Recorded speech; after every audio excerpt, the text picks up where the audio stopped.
Bayangkan seorang jenderal memperjualbelikan narkoba.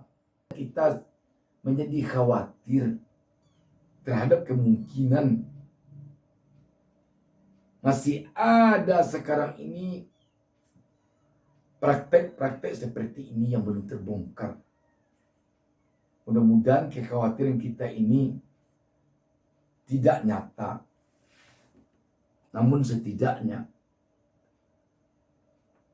kasus Teddy Minahasa ini telah menguak tabir, telah memperlihatkan kepada negeri ini bahwa akhlak, moral, dan mental bangsa ini tidak sedang dalam baik-baik saja.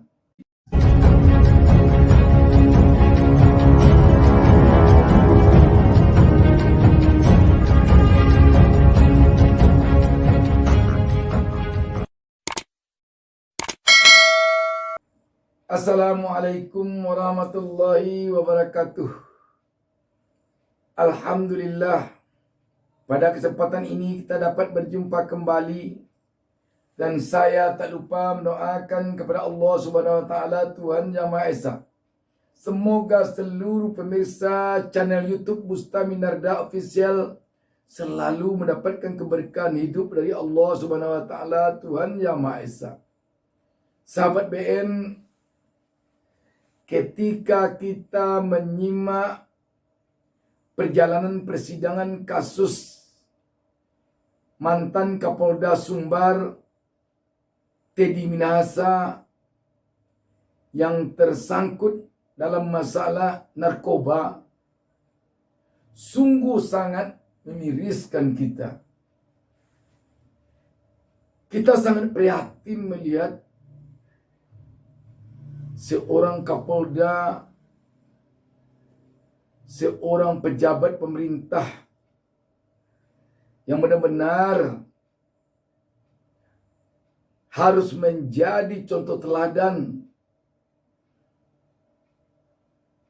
di dalam bertindak, di dalam berbuat, di dalam berperilaku oleh jutaan warga masyarakat yang ada di wilayah hukum tempat dia memimpin setingkat Polda.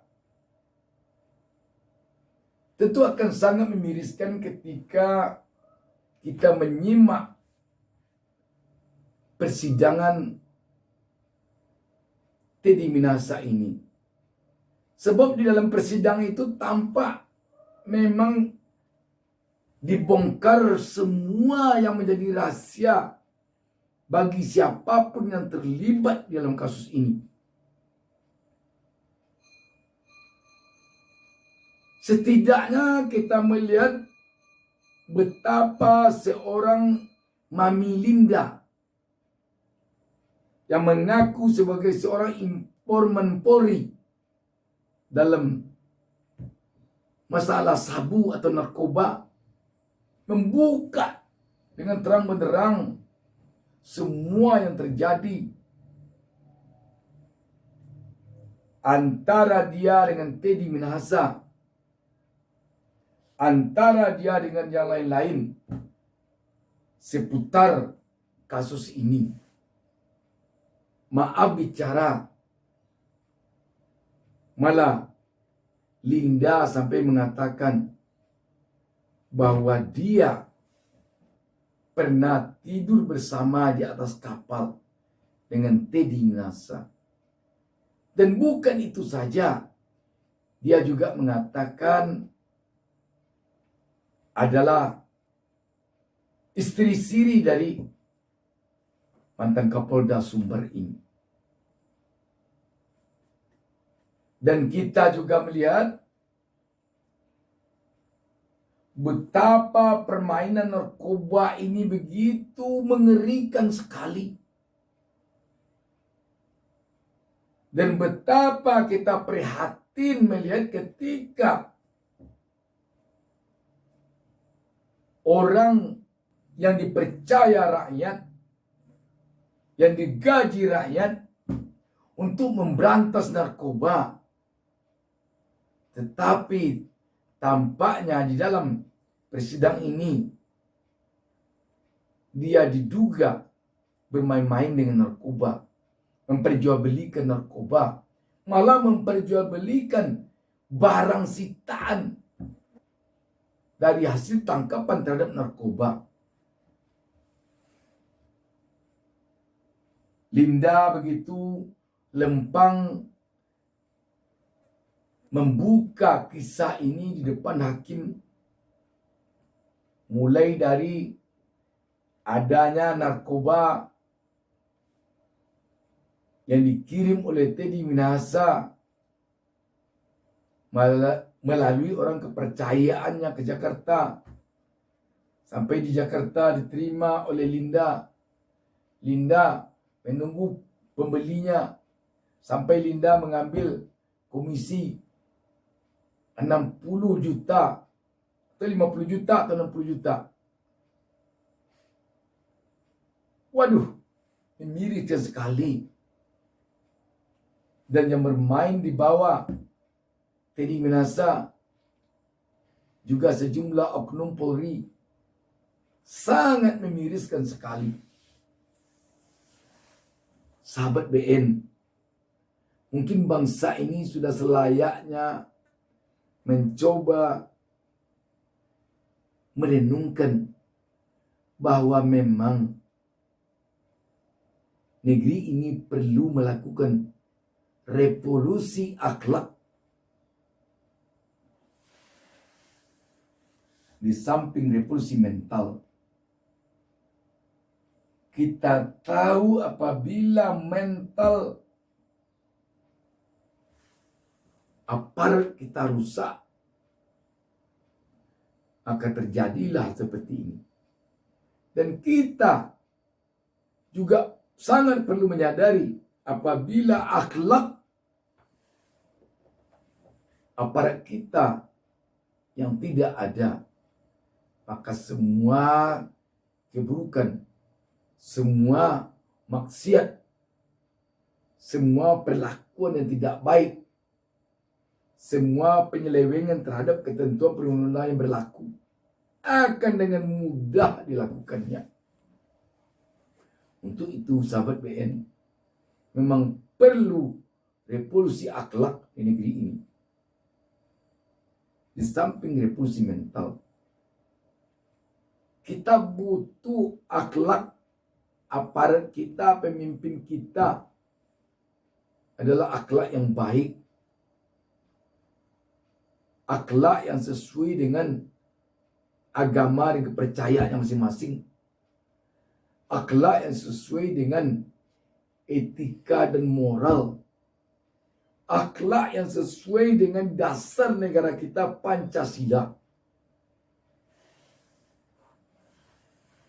Apabila hal itu kita kesampingkan, maka kita khawatir apa yang terjadi, apa yang terbongkar di dalam persidangan kasus Teddy Minahasa ini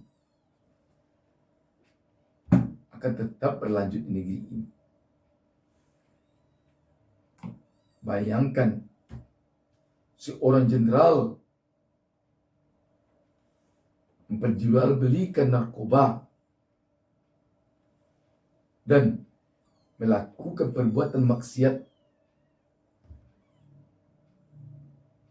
di samping memperjualbelikan barang haram. Sahabat BN, kasus narkoba yang ada pada kasus seorang mantan Kapolda ini sepertinya berkelin-berkelindan dengan kasus yang terjadi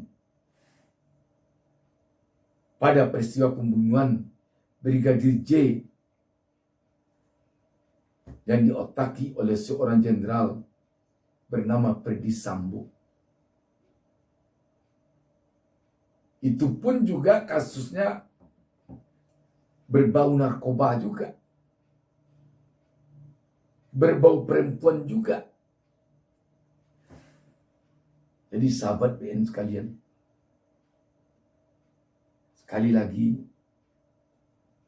bangsa kita ini memang perlu mengedepankan akhlak.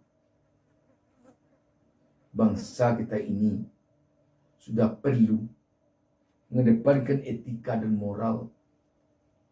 Bangsa kita ini sudah perlu memperbaiki mental.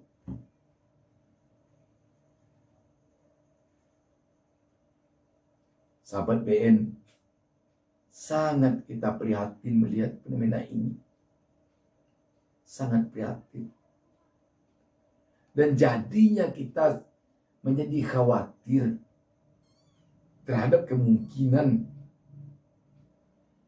masih ada sekarang ini praktek-praktek seperti ini yang belum terbongkar. Mudah-mudahan kekhawatiran kita ini tidak nyata. Namun setidaknya